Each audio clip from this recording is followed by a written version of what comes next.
Hi, friends, and welcome back to With Great People, the podcast for high-performance teams. I'm Richard Kasparowski. Our special guest today is Tito Jackson. I know Tito as an entrepreneur and as the founder of Apex Noire. He's also a former city councilor in the city of Boston. To support this podcast, visit my website, kasparowski.com. Hello, Tito. Thanks so much for joining us today. Thank you so much, Richard. And I want to let you know this is literally an absolute first because I have never worn a sweatshirt on a podcast before. So I just want to let you know that we're making history This is today. history right So here. I'm rocking my San Diego sweatshirt. Nice. Looking good. With a San Diego sweatshirt, I expect you got a longboard next to you. You're going to be skating somewhere right after this. Richard, actually, this is also another confessional that I need. I actually was a skater. No, back no in the way. day. I just totally made that up. Yeah, and it was fun times. I went through a nice skating punk phase in my life, and I also it was so long ago. There was a skate shop on Newberry Street, and if you can just imagine people being able to support a store on Newberry Street selling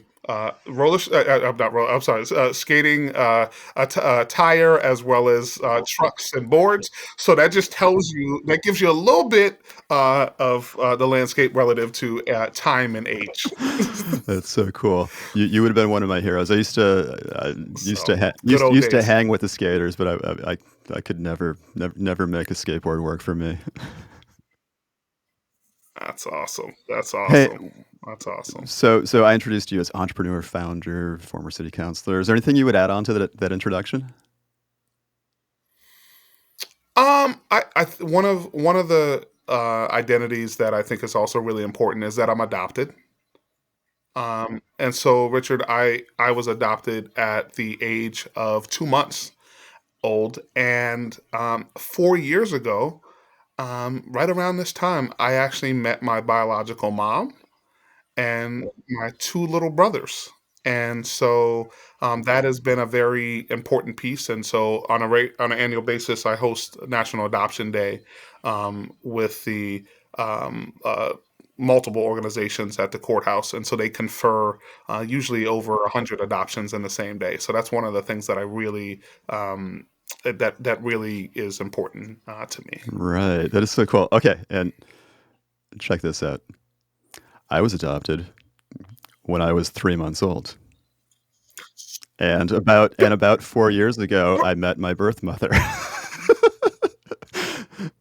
Dude, get for real. And okay. I'm not gonna now I have two moms. I'm not gonna be on your podcast cursing. So I'm not gonna do that. We've got more to talk about. But oh my goodness. Okay. We're kindred brothers. I call us the chosen posse. Okay.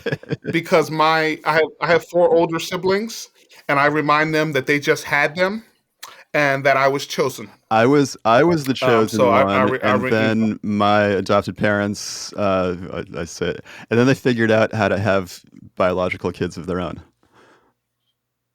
Right. So I have two younger siblings who weren't adopted by my parents. Aww.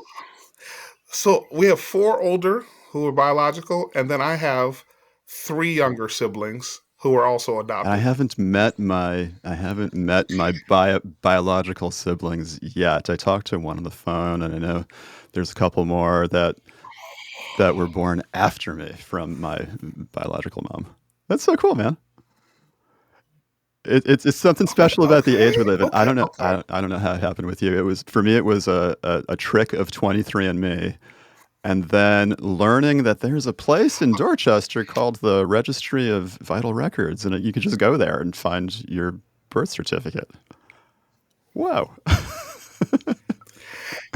Yeah, so 20 I did 23 and Me, and I ended up actually finding a cousin, and we kinda went back and Same. forth, but, I called this is t oh my g dude, and then I called the Home for Little Uh-huh. Wanderers, and you pay them 500 bucks because we just and mind you, I want to give Sharon Garberly as well as multiple other folks at the State House props because they just did something for both you and I, which is they made it so that um, from 1974 to 2008, it was closed adoption years.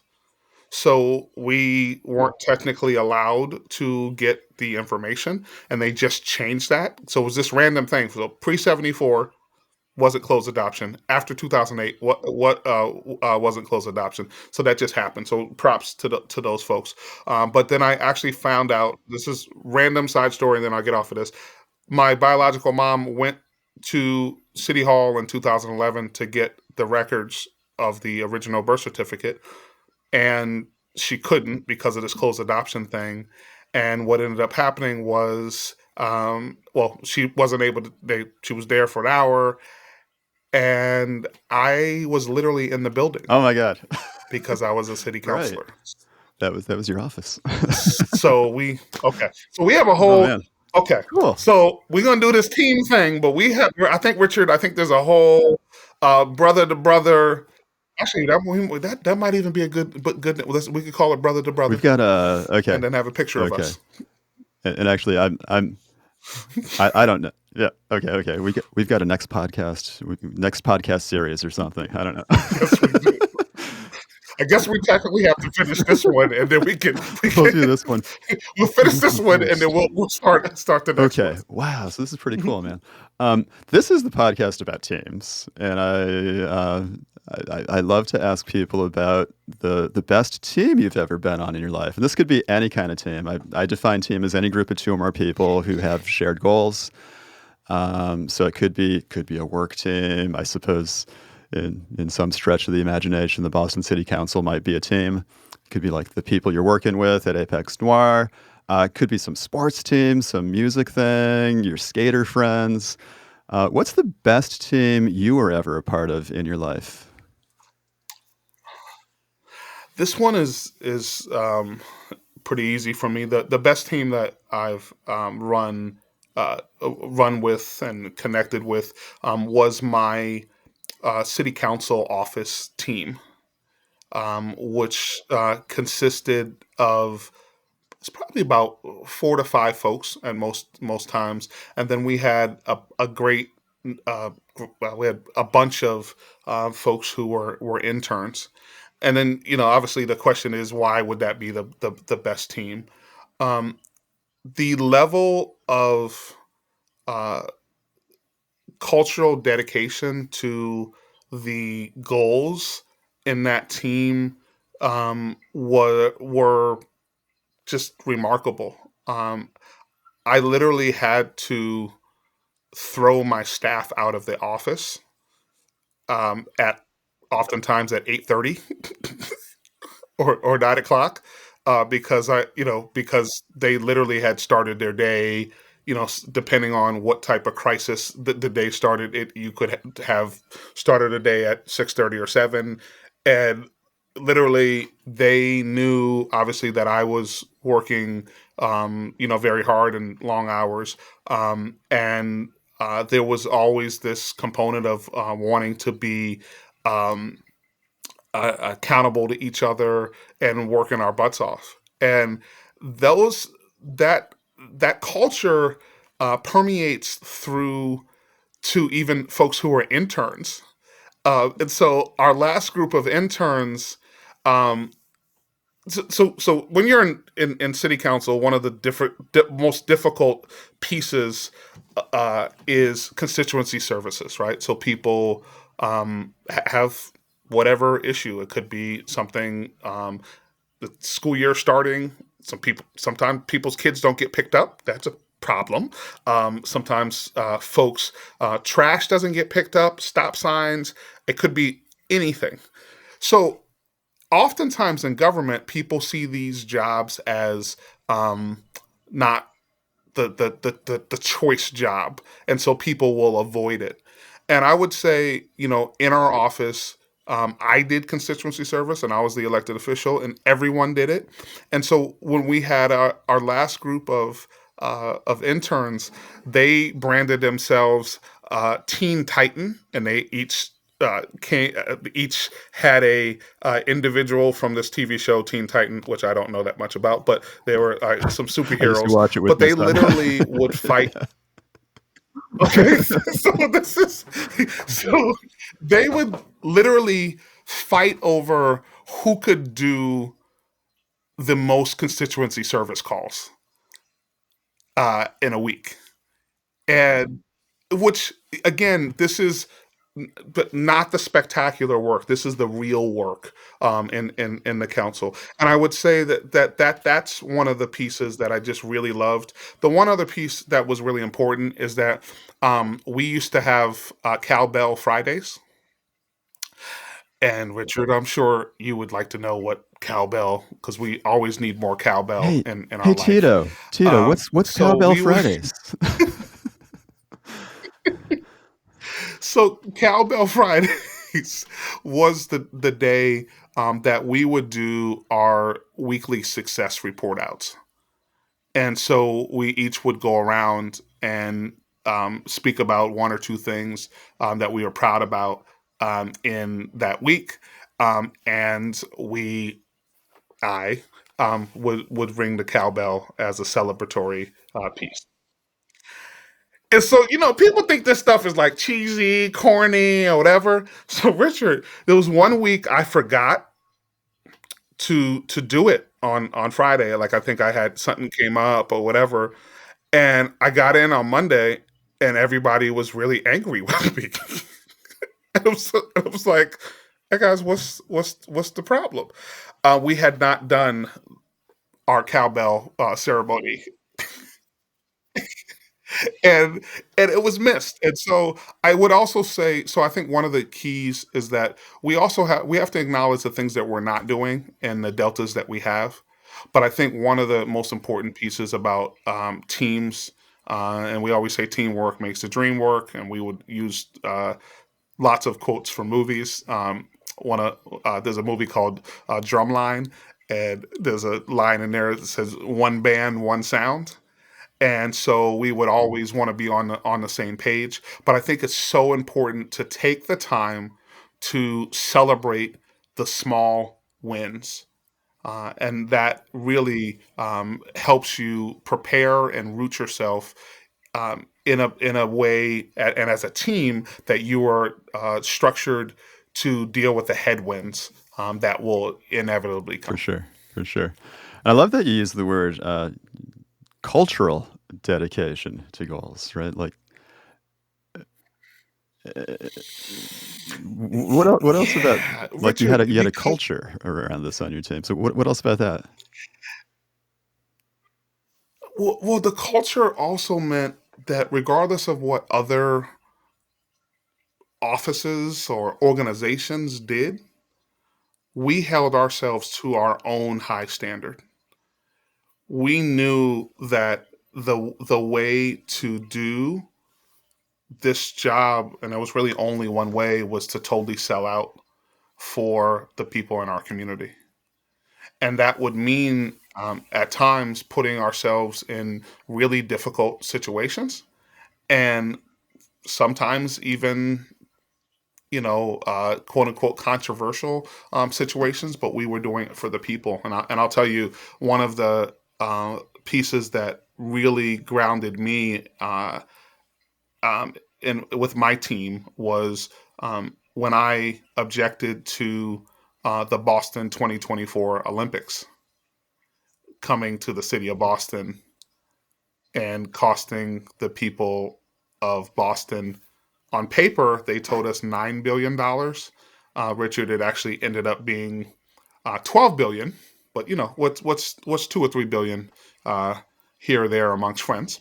But I was the first Councilor to come forward and come out publicly against it, and then also to subpoena documents.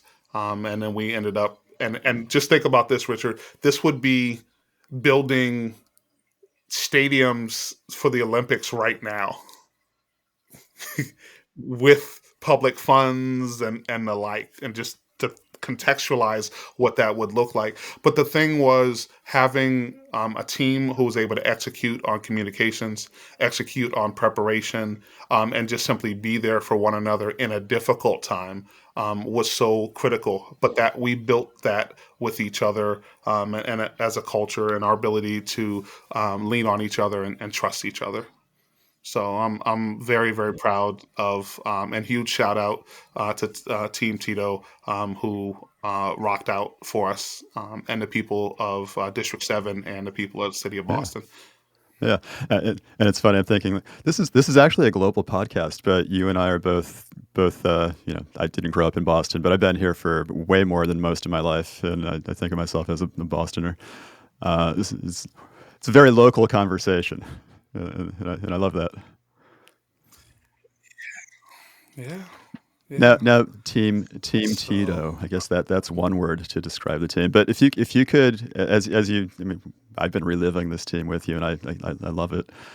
Um, if you could describe the sensation of that team, being with that team, working with that team, if you could describe that sensation in one word, what's the one word you would use to describe that team? dedication All right, slash loyalty. dedication/loyalty. So, can you say more about both of those words? So so Richard, it's my thought. I this probably doesn't work in surgery or putting together rockets or the like.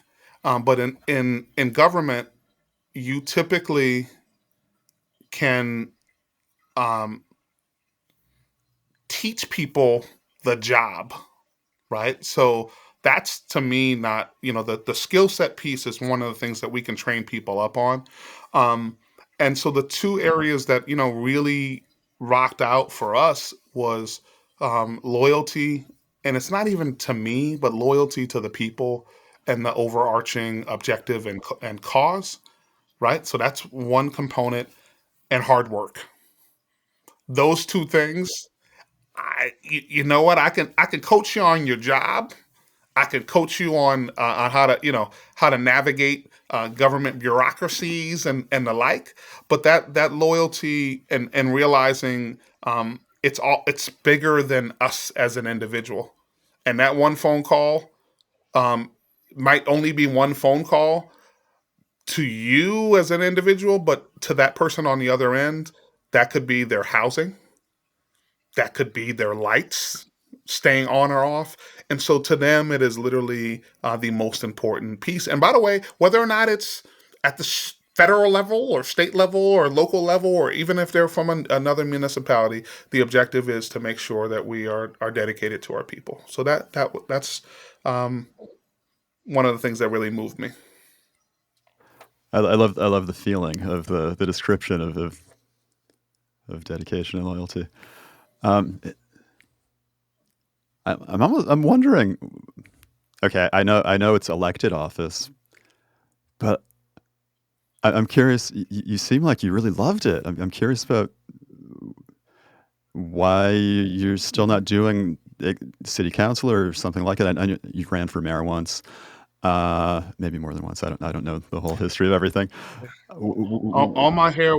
All my hair was black then, Richard. When I ran for mayor, it was all nice and Uh huh. black. Uh huh. And now I have that my Frederick Douglassness has come out now, Richard. Uh, Well, I don't know if there's another rendition. I don't know if it continues to, if I run again, is it all going to uh go, huh. or so Well. So I'm curious yeah, about the transition from elected hmm, official life to yeah. well, regular person, or not quite regular person, entrepreneur kind of life, or You definitely loved what you were doing. Yeah. And so, I'm picking up that vibe. You definitely loved what you were doing for yeah, the city. yeah. Why the transition? So from counselor to cannabis, right? So that's that's like uh, um. So I guess interestingly, Richard, the the same premise that and the same passion is what I have for Apex Noire and the cannabis industry. So how did I get here? Um, so in 2016, I had a group of people come to me with a report from the ACLU, and in the state of Massachusetts, they had looked at the year 2008 to 2014, and in the state of Massachusetts, interestingly, um, in 2008, what happened? They basically decriminalized possession of marijuana. So if you had an ounce or less, it became essentially a parking ticket. So not a criminal matter. But from 2008 to 2014, if you were black, you had a 300% higher chance of being arrested for possession, which I just told you was now legal and a ticket. And you had a 700% higher chance of being arrested for distribution. Interestingly, the state of Massachusetts is about 7% black. Hmm. That's a little bit out of So there's some proportion. disproportionality in slightly disproportionate in terms of the enforcement there. So, this issue of disparity is one of the things that I have really dedicated my life to, which is really trying to lift folks up. Right. And one motivating factor that came out in Boston in 2015 is a study by the Federal Reserve Bank. It's called The Color of Wealth. And it looks at the disparity in wealth in Boston. And they looked at someone's median net worth. Sure, everybody knows what that is, but it's how much you own minus how much you owe. And the median net worth of a white family in Boston in 2015 was $247,500. The median net worth of a black family in Boston in 2015 was $8. It's a purposeful pregnant pause. And the median net worth of a Latino family at that point was $0. And so, as a counselor, and then also as a entrepreneur, your job is really to solve a problem. And so, when I think about the disparities that occurred are occurring writ large across the city, I think about ways that we can solve these problems. So in our company, Apex Noire, we actually, we'll be hiring folks. So we have an amazing facility at 150 State Street, which is right in the Faneuil Hall area. We have 7 stories, and we have 3 licenses there. So we have a license uh, over 5 floors to do cannabis retail. So this is going to be really the first 7-story full service experiential cannabis retail location. Edible factory. So we have a whole floor in the basement where we're going to manufacture edibles on site in an amazing, beautifully built out kitchen. And then we also have a cocktail bar on the top floor, top 2 floors, and the top floor has a glass retractable roof. So we have all of this under one roof. And Richard, we're going to have to hire a bunch of folks. And so when I think about hiring folks and I think about how we can deal with some of the problems and issues that we had, so, okay, cool. So, one, we're going to pay folks $18 an hour. So, we're going to pay people more than the minimum wage to start. In addition, we're going to hold 20% of the jobs for people who have a CORI. So, these are individuals who have potentially made a mistake in their life and they have a record. Because if we really want to deal with issues of crime and the like, we actually have to make sure that people have an opportunity to get into gainful employment. And Richard, I consider those individuals who sold marijuana on the street to be some of the best entrepreneurs. And by the way, they have what you and I on a resume would call transferable skills. Exactly. So I don't have to teach them about indica and sativa. And so that, and by the way, they were in a marketplace where they didn't get to have marketing material or a website.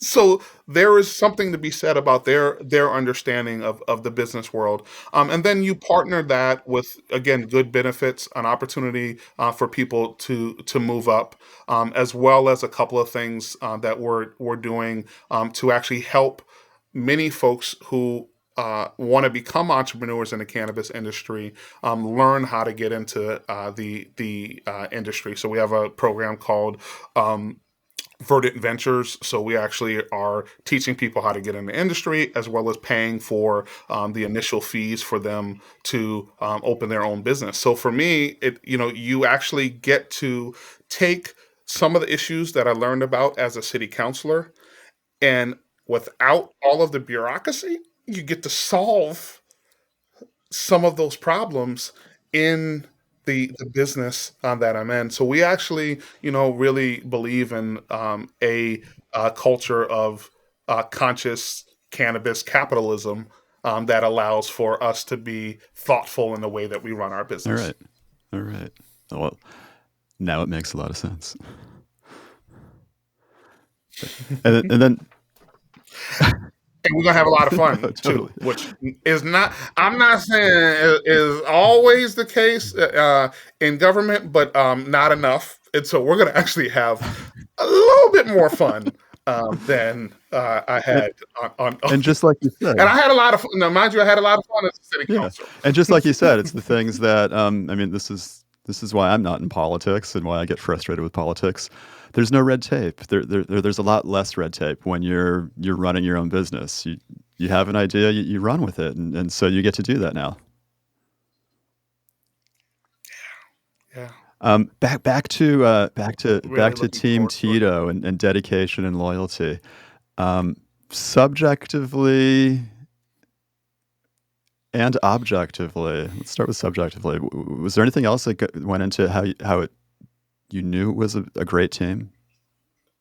It was also a great team because the leader of the team was able to get, and I don't normally speak about myself in the third person, but my team could check me, right? And so that's another component where I think oftentimes for me, great leaders um, manage managers who are subject matter experts and kick butt in their specific area.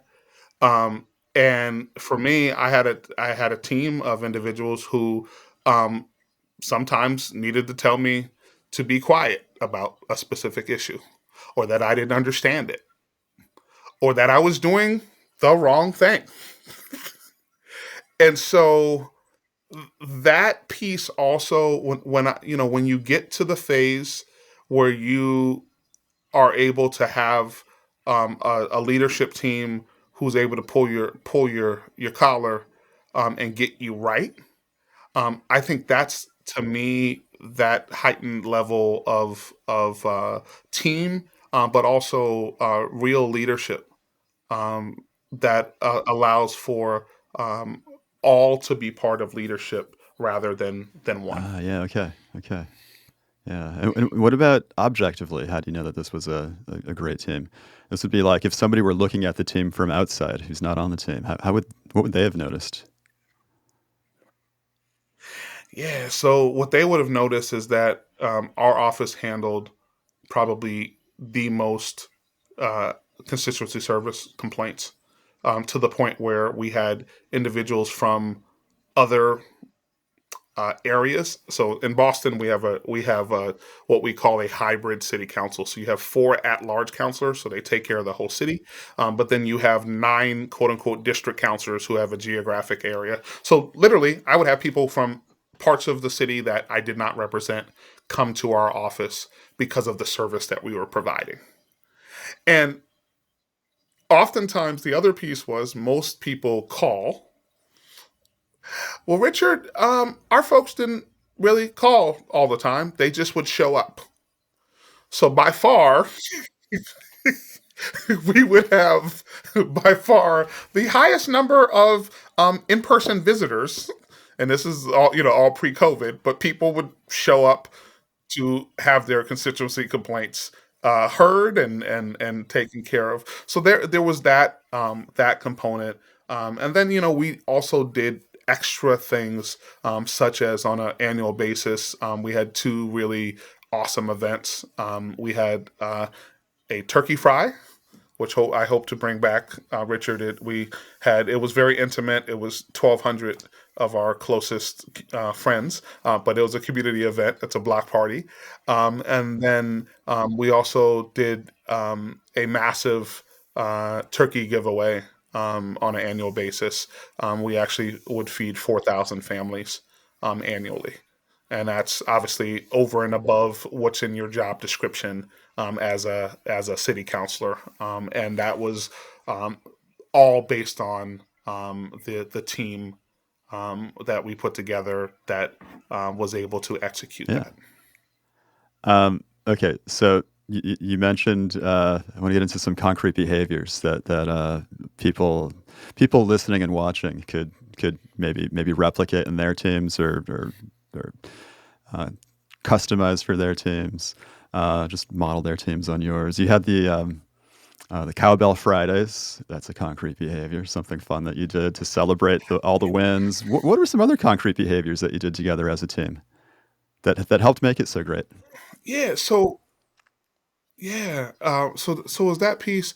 I also think cross training each other, so we could um, all have a understanding of each other's roles, and it's not meaning swerving into others' lanes, but being able to help and assist each other. But I also believe Strength Finder is one of my favorite books. That we also should set people up in the lane that they're gonna do the best in, right? And really put them and run the score up in the areas that they're the best in, and then have some assistance or help in the areas that they might have deltas. And I think an underrated um, factor, and this is in particular in government, is fun is underrated. Um, Dude, it doesn't have to be a slog. You can actually have a good time while you do this. And so I think that's another component, is to add in um, elements of fun that really encourage. And remember, this is in government, so there's not the same structure. When I worked I have my first 8 years were in sales. So I did pharmaceutical sales for Johnson & Johnson, Eli Lilly, a startup called Silverlink Communications. Shout out to my man Stan Novak, who was the CEO there. But so that's the other component. So you're not dealing. And my sales manager's name was Tom McNamara. One of the best sales manager guys I've ever had my whole life. But we didn't have dough in government, right? So the way that you are motivating folks is also very different because of the lack of resources. And so I think the fun component, and I would simply, I guess one of the other factors is, Richard, I also took pride in um, many other many of my colleagues, staff would want to come to our Uh-huh. office because it was also the fun office. Yeah. So we were getting it done, Yeah. but we also had a lot of fun. So I think those are some of the components, and I like I said before, it's so important to celebrate some of these small victories, because the big things come, but really the big things are based on the small things that we end up doing together. And so those are some of the factors that I think are critical. And I guess the one other piece is, having, you know, integrity in terms of the work that you're doing, and like I said, that dedication and loyalty. So it's not. This was, yes, in a elected office, but the focus was really on our objective, which was serving the people. So I think having a clear mission, vision, and an objective is a very important For component. sure. And what advice would you give to other people so that they could replicate some of your team's success? Hmm.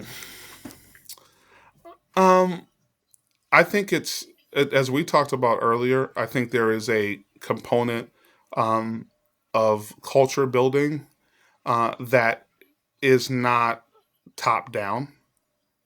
It does, it can be the scaffolding, but I think it is really important that the team come together in building that those cultural norms and values. So I think that giving folks the space to do that. I think it is important, in particular as the leader, to lead by example. I think that's one of the most important components. And so my staff knew that, oftentimes, if there were a fire, if there were a shooting um, at 11 or 12 o'clock, I was there. So they knew when I got in office at 7 or 8 in the morning, I had been there, and then also I was going to work until 10 or 11. So that ability for them to understand, I was not asking them to do something that I wouldn't be willing to do myself. So I think that's a really important component for people to see you embody the values and culture that you're actually asking people to aspire to. Um, And I also believe one of the things that gets missed often, I believe in developing people, and I think there should be a career development pathway for each and every individual. And that requires oftentimes resources, and we're going to, connect that in our business. But even though, it's not something that is standard across cannabis as a whole, but I think that piece is a critical component, and people need to continue to get better. And I guess the last thing I would note is that equity is absolutely key. And so one of the things that we have done at Apex Noire, and actually, Richard, I haven't announced this yet, so I'm going to give you some breaking news. So we're because you're my adopted brother. Um, so we signed on as the first cannabis company with the uh, mayor's office of women's advancement as part of the 100% talent compact in Boston. And so, what does that mean? That means we're actually going to be tracking our data in terms of how much this whole radical concept, Richard.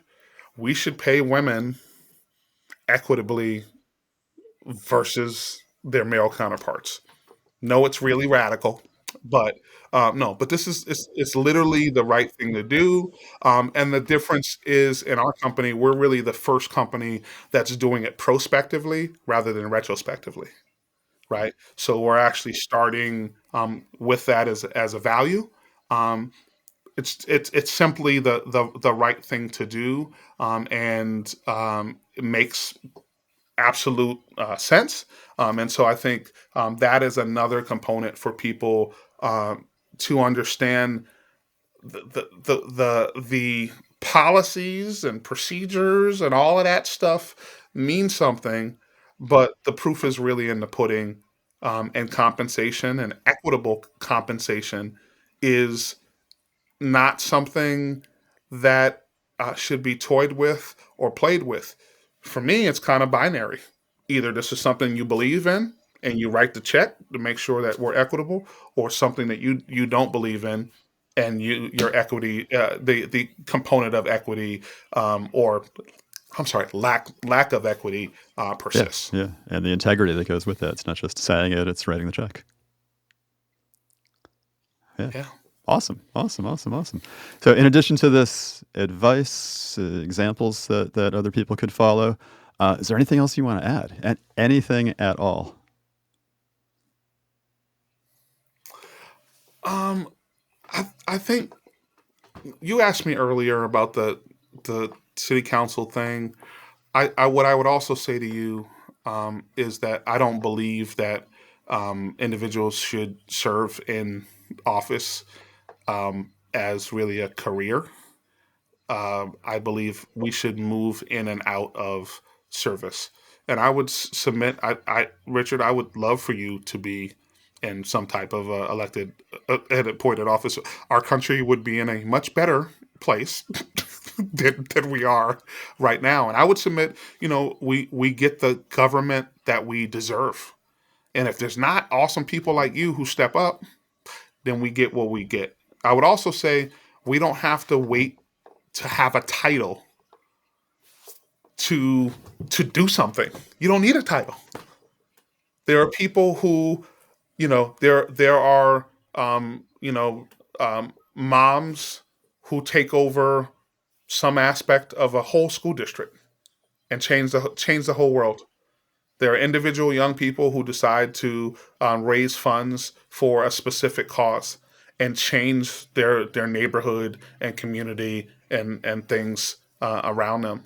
And I guess I'll just end with uh, my theory on life. There's a poem called "The Dash" by Richard Ellis. I'm sorry, Linda Ellis, and it basically breaks down that we all get a headstone, Richard, if we're lucky, when it's all said and done.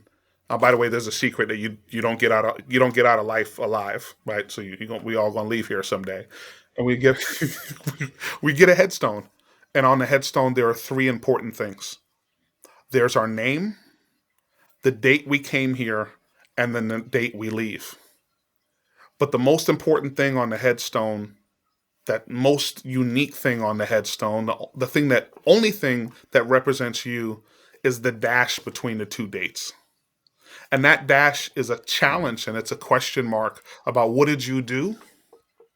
Who did you help? What's new, different, or better from the time that you were here? And that's I think, the challenge that I think about and I pose to all of our listeners and viewers as to, you know what did we do in our time here that is significant? What legacy did we make? And Denzel Washington noted that he's been to a lot of funerals, but he's never been to a funeral that had a Brinks truck lined up to go to the cemetery, right? Because you can't take it with you. And so the question is, what are you leaving behind that embodies something bigger, better, and badder than just us as an individual? And if we do that, man, and we leave this, take out a big bat and put a dent in the universe, then we made it happen. Because I would submit to you, none of us was sent here to do small things. I believe all of us were sent here to do something awesome, fantastic, and amazing.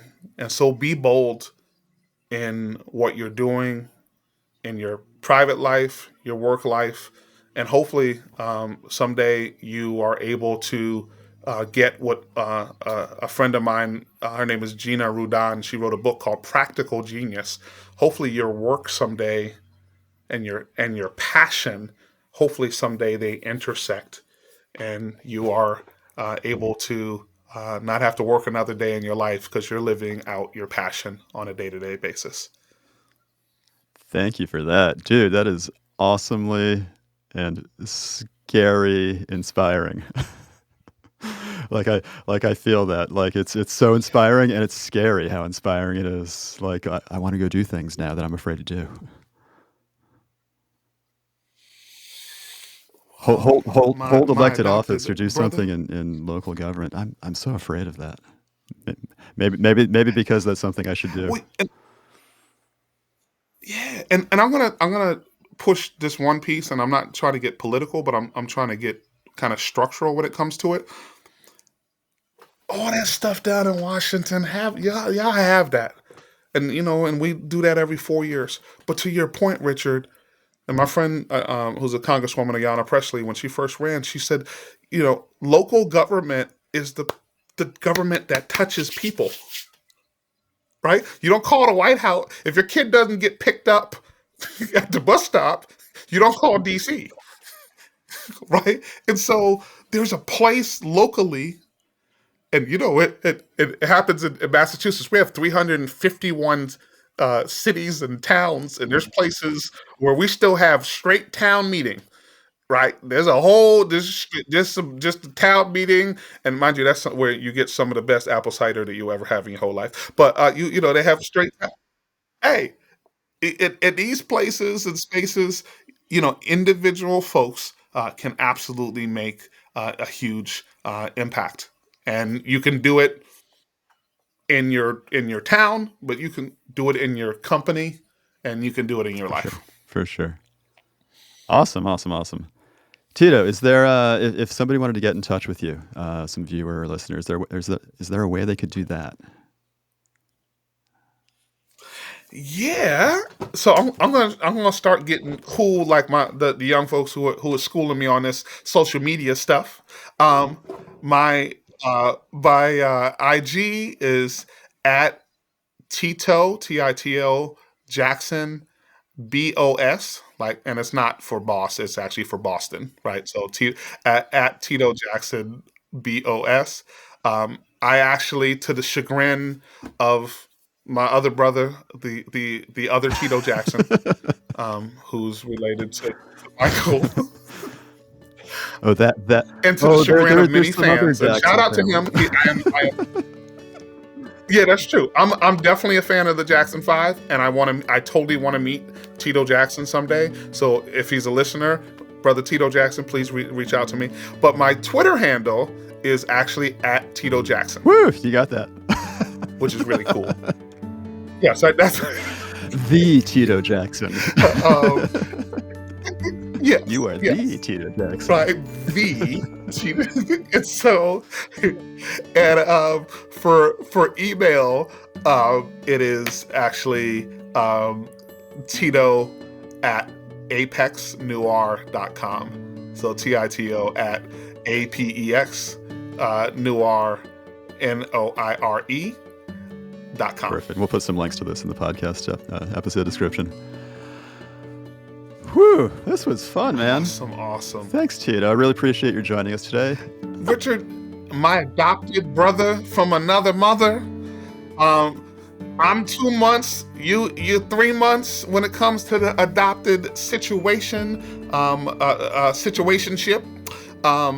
And you got to meet your biological mom, bro. We We're gonna talk are more. absolute kindred spirits. My brother from another mother, brother Richard. Thanks so much, Tito. We're going to talk more after we go off air about the adoption stuff. Awesome. Folks, listeners, viewers, to support this podcast, remember, just visit my website, kazprowski.com. Thanks again to Tito, and we'll see you in the next episode.